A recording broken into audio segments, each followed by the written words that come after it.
It's time for my Virgin Voyages restaurant tier list. Yes, the eateries are all great, and no, we don't all have the same taste and palate, especially if you're on a shorter cruise and you can't try them all. You really do need to know which you should prioritize. There's nothing worse than getting off of your cruise and finding out later that you skipped the very best food or the very best dining experience on the ship. Are some of them universally loved? Pretty much. Are some of them a little bit more polarizing, but still worth a visit? Most definitely. Is one of them not even worth your time?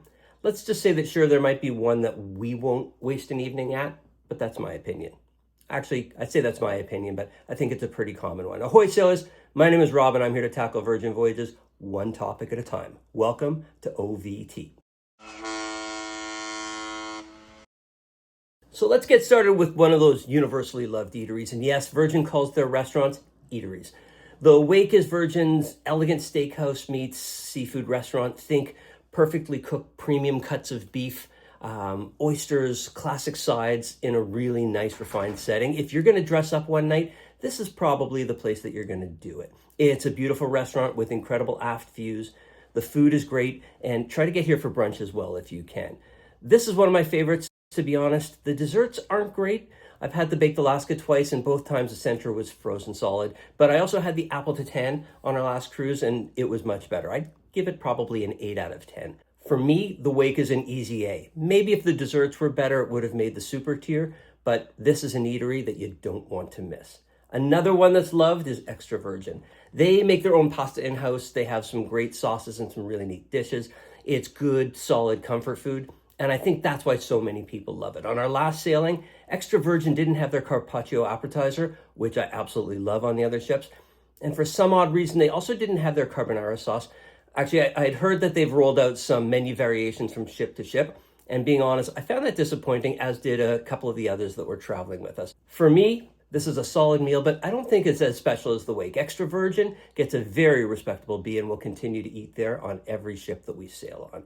Stepping into what I'd call the mid-range eateries from a popularity standpoint, I suspect my rankings for both of these are going to surprise some of you. But before sharing my thoughts, while I'm not new to cruising, I am a pretty new YouTuber. So if you'd be willing to hit the subscribe button down there, that one right over there, I'd be grateful. And maybe that like button as well. Thank you in advance. Let's get back into it. The first eatery that's sometimes stuck in the middle is Pink Agave. This is Virgin's modern Mexican restaurant that is nothing like what you think of when you think Mexican, and I love Mexican food. It's beautiful inside. I think the nicest looking of all the eateries. The vibe is great. They have some really cool cocktails, and the food is really unbelievable. I'm not a huge fan of avocado, but their guac and chips, both made that night on the ship, are incredible. Their medium-sized plate of chicken enchiladas, it should become a large plate item. I'll be honest, I've asked for a second order of these more than once. And their take on Mexican street corn, are you kidding me? I'm not sure that there's a better bite of food on the ship. They have this amazing duck dish that I really enjoyed, but for me, the pièce de résistance is that ribeye steak covered in ancho chili and quesillo cheese. It's unbelievable. Come hungry and leave ecstatic. Pink Agave gets my super rating. Don't agree? Tell me why in the comments below. The other mid-rated eatery, I'm just going to come right out and tell you that for me, Razzle Dazzle gets my F. Is it bad? Hell no. Don't get me wrong. I feel like we're kind of splitting hairs here. I would not complain if I had to eat there. I just find that for me, it's got the most limited menu. Actually, maybe not just for me. The truth is, on the newest ship and on those that are going into dry dock, they've left Razzle Dazzle as a brunch spot, but they've transformed it into a unique dinner eatery on each ship. Scarlet Lady introduced Lucky Lotus, a Chinese-inspired restaurant, a little over a year ago. Brilliant Lady has Rojo, a Spanish-themed restaurant, and we just missed this one on our last sailing a few weeks ago, but next month, Valiant Lady is going into dry dock and coming out with Aria, an Indian-inspired eatery that I can't wait to try. I will literally find a Valiant Lady itinerary that I'd like to sail on in the next year or so just to try out Aria. But Razzle Dazzle itself, as a dinner restaurant, gets the F. We haven't been on Brilliant, so we haven't tried Rojo yet, but how about Lucky Lotus? This Asian-inspired eatery sounded great on paper, especially because I heard they have these great honey sriracha sticky ribs as an appetizer. I thought they were really good, but maybe didn't quite live up to the hype. I had the duck bao buns, which were a little bit fatty, but pretty tasty, and the grilled ribeye was absolutely solid. I like this place, but not as much as the others that earned a B, so I'm going to give Lucky Lotus a C+. Or is it a B-? Regardless, it sits right here. Let's move on to what I think are the two most polarizing eateries on the ship, and often the easiest ones to get reservations at because of that. The first is Gunbae. It's a Korean barbecue restaurant that's as much about the experience as the food. You start by choosing the appetizers that you want, and every time we go there, we forget about how good they are. We always think that Gunbae is more about the experience than the food, but it's truly a balance of both. They bring out free shots of soju for a drinking game, and don't worry, these are pretty low alcohol drinks, but the game is a blast.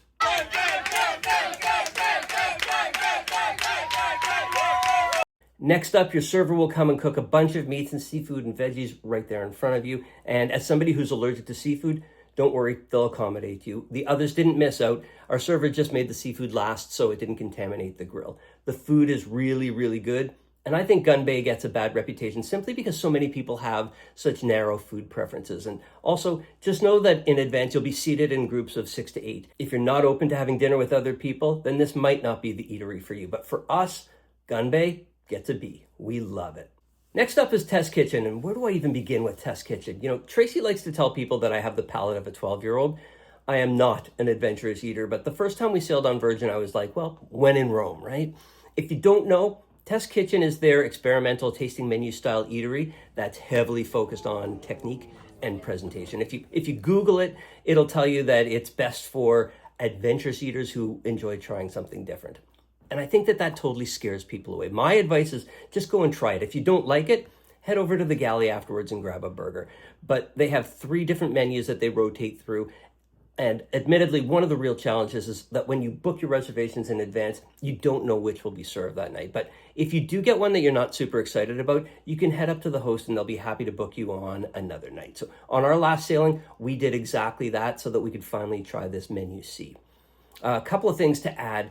The first is that if you just want to sit with your husband or your wife or the person that you're traveling with, they may seat you at the bar, which is really cool because you just get to watch a lot of the prep work. Otherwise, they might ask if you don't mind sitting at a larger table with other cruisers. And here's the second thing that I think you should know. For $45, which you can charge to your bar tab, by the way, they'll pair every dish with a cocktail that complements the dish. You can also choose low alcohol or even no alcohol cocktail pairings, as well as beer or wine pairings. And sure, you can just get a cocktail or a glass of wine or beer with your meal or nothing at all. But this cocktail pairing experience for me is half the experience. On our last sailing, I had just sat for 3 hours getting a tattoo immediately before dinner. So these 5 drinks admittedly hit me like a freight train and I loved it. Test Kitchen, congratulations. You have most definitely earned an A, especially with friends. This is an experience and not just a meal.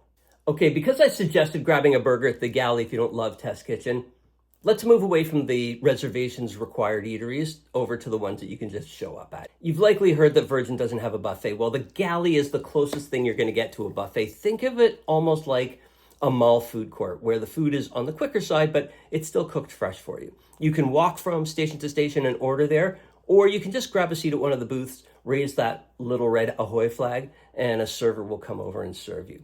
There's tons to choose from. The burger bar, let's taco about it, noodle around, bento baby, hot off the press paninis, the daily mix, which is an amazing soup and salad bar, and diner and dash, where you can get 24-hour bacon, eggs, and hash browns. The food is solid, better than a buffet, but pretty much as easy. You can't quite put these at the same level as the sit-down eateries, but the Galley gets a very respectful seat.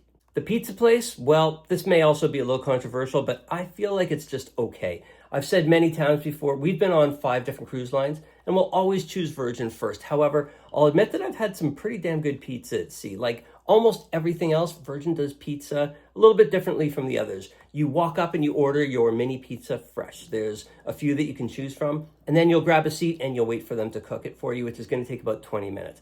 I don't love the wait, and especially if you're just looking for a slice on the go, it's not an option for a quick stop. The pizza's good, but overall, as a package for me, the pizza place gets a D. Next, there's a spot up on deck 16 that I think most people don't even know exists. It's called the Sunub Cafe, but it's hardly a cafe.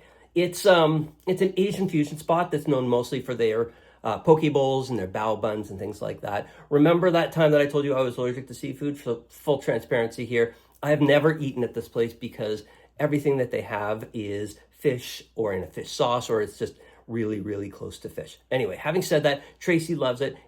It's a must visit for her on every cruise, and our friends all agree. With their input, Sunub Cafe gets a C and sits right up here.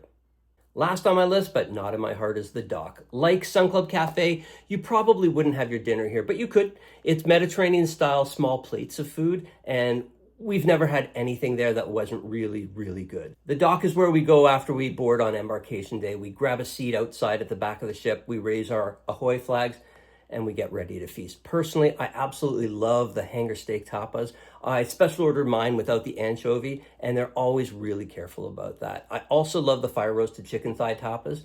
My mouth waters when I talk about these. Order as many as you want. The servers are super attentive, so also feel free to eat them while they're hot and then order more afterwards. We'll sometimes sit with a group of people that we like to hang out with and just try them all. I know this isn't a proper sit-down eatery, but the dock, well, it gets a B, baby. Have you been on Virgin Voyages ships? Do you agree with my tier ranking? I can't wait to see your comments. And agree or disagree, this is just my opinion, so please do hit those like and subscribe buttons. Well, that's all about my Virgin restaurant tier list, and that's my one Virgin topic for today. Do you have any questions? Are there any topics that you'd like to hear about? Leave me a message below. And until next time, ahoy, sailor.